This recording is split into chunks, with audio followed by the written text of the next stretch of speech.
Welcome to Beards, Biceps, Beliefs, and Sometimes Bourbon,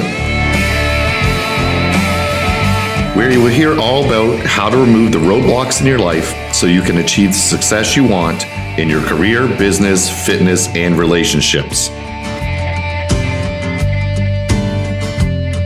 And also my favorite bourbon tastings.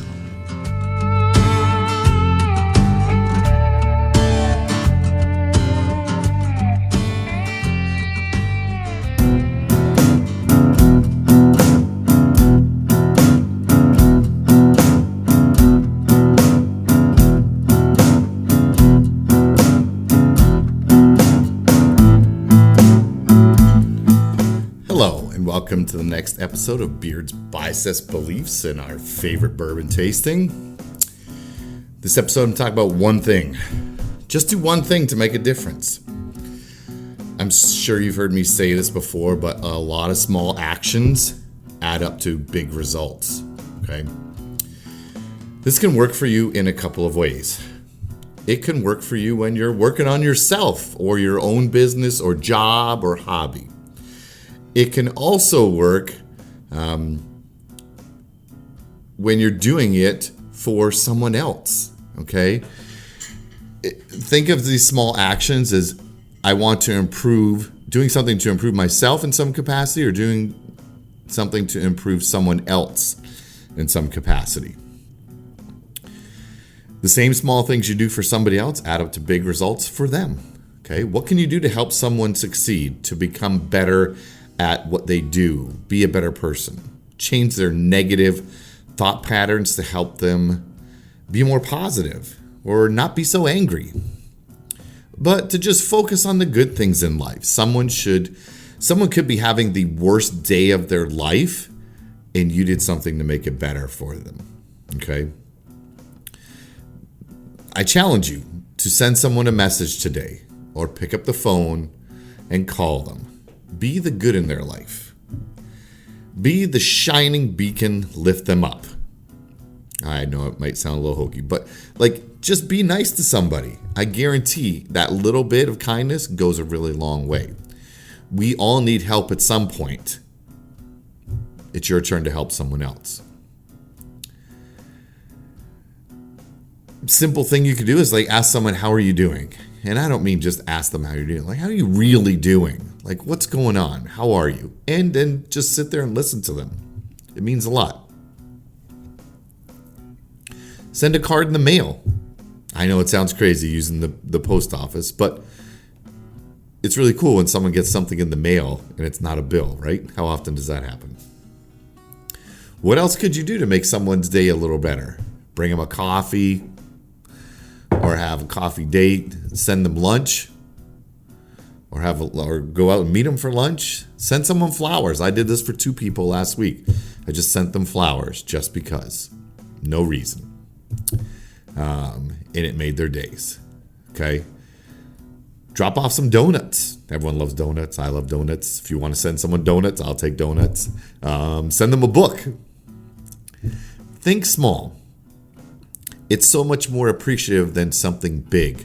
If you send something huge to somebody, it makes them feel uncomfortable. All right? They're like, whoa, what's going on? Why'd you send this to me? They appreciate the small thing much more. The biggest part of this is you are doing it without expecting anything in return. All right? Maybe a thank you, but just knowing that they smiled is enough. That someone got something and just smiled and went, wow, someone thought about me instead of themselves, right? That's your reward. You're thinking about someone, not about yourself. Your goal is to make someone feel good, feel loved, feel wanted, feel appreciated. You want to let them know that someone else was thinking about them. All right, last night I made a list of 3 people to text. 3 people that I saw that day, spoke to, and were appreciated to be around. Each message was similar that I text them, but specific to each of them in our interaction. I thanked them, wished them well, and look forward to seeing them soon. Hopefully I made them smile, That's my goal, right? And make their day a little brighter. So start with the easiest things. Pick up your phone right now. I know you got it, okay? And you might be listening on it, or do it right after, and say this. Hi, Jane. I just wanted to say hi, let you know I was thinking about you. Hope you have a great day, and I look forward to seeing you soon. Super simple, right? Now hit send. I know you feel better just by hitting send, and I know the person you text feels better for receiving it. Very easy. We spend so much time on our phone. How many of those texts could we make a day instead of just scrolling social media or watching dumb stuff? Okay. The law of attraction comes into play here. If you don't know what that is, it's like the more positive thoughts and actions that you exhibit, replace the negative thoughts and actions that you have. This then attracts more of those positive thoughts and actions into your life, which means if I put good out, I'm going to get more good back in, and that's what I want, right? I don't want the negative stuff. I want to block it out, and I want to block it out by giving so much good to everybody else that everybody sends back good to me, okay? Remember, small actions equal big results, and helping other people attracts more positive thoughts, beliefs, and people into your life, and you're making their day and the world a better place. So, reach out and help someone today. Okay. All right. So, from our World of Whiskey book, we're on to flavors. Okay. There are nine major ones. Whiskey, cereal, fruity, floral, smoky, medicinal. Doesn't sound good. Woody, wood extractive, oily, and sulfury. So, flavors should smell and taste of whiskey, but when we are appreciating it to the full, we go beyond the simple description to isolate and identify what the smells and tastes remind us of. Here are some of the key flavor groups, the ones I listed. So let's go over the first one today. Cereal. I know that's weird, but as you might expect, the flavor comes from the grain. You can taste it in whiskeys such as, I'm not going to say these right, Nakando, Tully Bardine, and McDowell's. Their tastes are cookies, breakfast cereals, bran, new leather, malt extract, and corn mash. So that's the taste of cereal. Maybe after this we'll be a little better at tasting what the whiskeys are. Okay, so today I've got one I've never tried before. I poured a little into our infinity bottle, so that keeps going. And it's called Blackened. It's actually a blend of straight whiskeys finished in black brandy casks. I guess that's why it's called Blackened.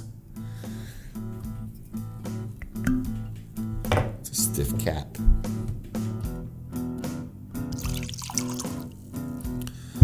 Just a little sip. Okay, here's our sampling of Blackened. Does it smell like whiskey? Definitely. Close your nostrils. Does it taste like whiskey?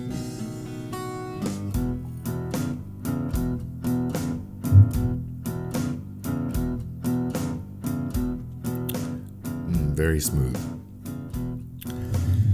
I can't tell the difference of the different flavors, but I give this one 7.5 out of 10 on the Scott scale. Whatever that means. All right. Well, cheers, and hopes that helps. Just do one thing today to make someone else's day a little brighter. Take care, everybody.